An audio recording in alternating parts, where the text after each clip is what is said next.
As much as I hate to admit it, as women, we can be a bit delusional. We kind of live in fantasy worlds sometimes, but we come by it really honestly because ever since we're kids, we're fed all these fairy tale stories about being whisked away by this amazing man, and then we can start our life. It puts us in this place of unrealistic expectations, and it really does us a huge disservice. One of the issues is that we tend to fantasize more about the situation and focus less on the actual guy that we are getting to know.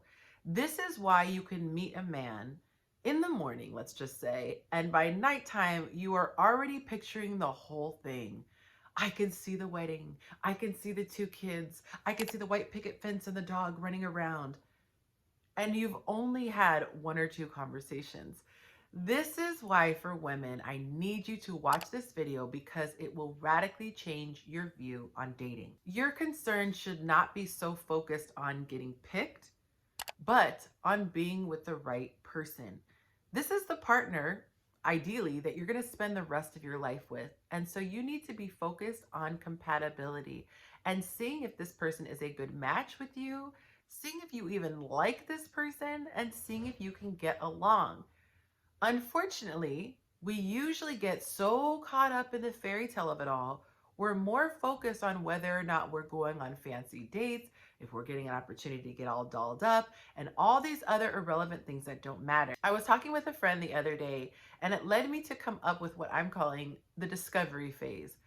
The 90-day rule, you guys have probably all heard about sex, right? It talks about waiting 90 days before you have sex with the man so that there could be some sort of clarity and you could weed out the guys that are no good for you.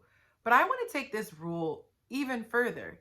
The 90-day rule should be about a period of discovery, right? Like if you are going to purchase a house, you have a time period in which you can kind of inspect the house, test the bones, see if you like it, do a little bit of research before you actually sign on the dotted line. Well, with relationships, it should be no different. You should take those first 3 months to really sit back and observe. Instead, what we as women tend to do is we dictate and give direction.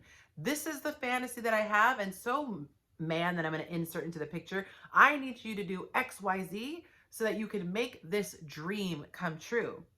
The thing is that we are giving him access to us that he hasn't earned. It's not enough that he picked us off the shelf. Once he picks us off the shelf, i.e., gets our phone number or lets us know that he wants to communicate with us, that just means he picked us off the shelf.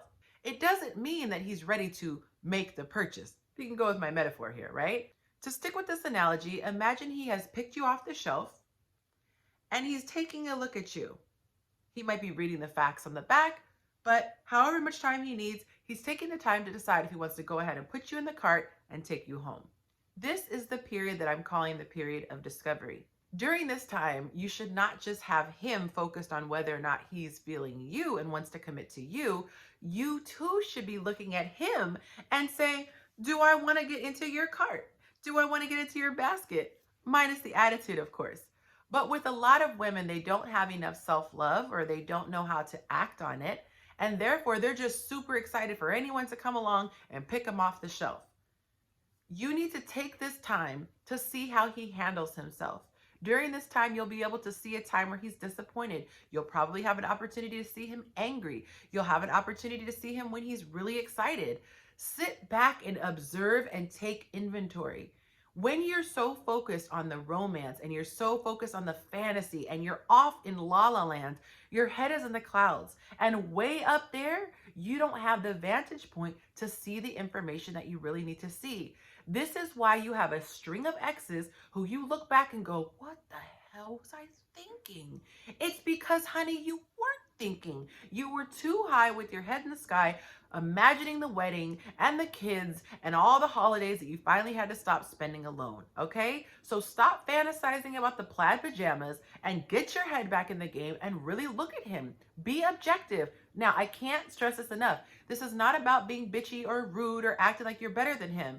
It's literally a situation where this is the rest of your life potentially you're talking about. So look at him and observe. And there's no need to tell him that you're going through this phase. It's something that you can start to do organically, okay? But if you are somebody who finds himself often just getting way too caught up and getting overly excited, and your friends are always telling you, girl, pump the brakes, slow down.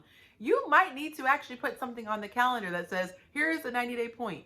You're not allowed to fantasize until after this point.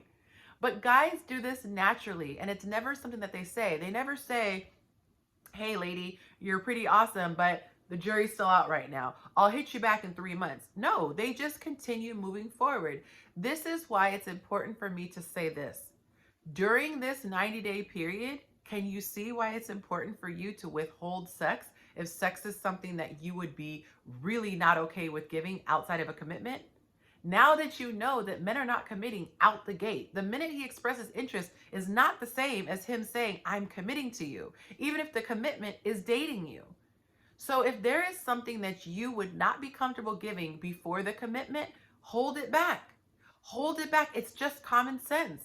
You don't want to give away something that you're not guaranteed to get back what you want in return. And I know that guys watch this channel, and so men, those of you watching, this applies to you as well. This isn't about getting over on guys. It's about having self-love and knowing how to carry yourself in a way that protects you. So if there's something that you would be really regretful about doing if it wasn't someone down the road you were dating, don't do it within the first 3 months. Don't lead with money. Don't try to just wine and dine her and spend all kinds of money that you don't have. Spend this time genuinely getting to know who she is and see if it's somebody that you want to spend time with down the road.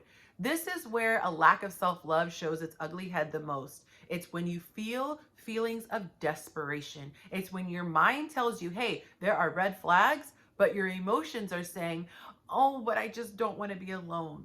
If you override your logic to calm down your emotions, that is an indicator that you need to work on self-love.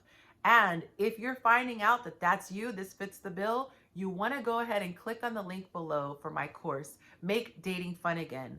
I teach you all about building self-love and building your self-esteem and starting to get the tools in place that allows you to put logic over the place of emotions. This is where we lose so much, especially as women. We let our emotions run wild and we don't get ourselves in check. There are simple things and simple practices that we can put in place that allow us to then enter the driver's seat, whereas before we were sitting coasting in the passenger side. When you're in the passenger side, it allows you to be a victim. It allows you to look up down the road and say, oh my God, I don't know how I got here, because you're not taking control. You're not in the driver's seat. Everyone, man or woman, should be in the driver's seat. They should be in full control every single day in every single instance. That is called taking ownership of your life. You got to be in the driver's seat if you want to have the life that you always dreamed of. Thank you so much for watching this video. If you enjoyed it, smash that like button. If you're not following my channel already, go ahead and hit subscribe. And if you hit the bell, it will notify you every time I drop a video, including Sundays when I go live at 5 o'clock Pacific Standard Time, 8 Eastern. Until next time, tell someone that you love them.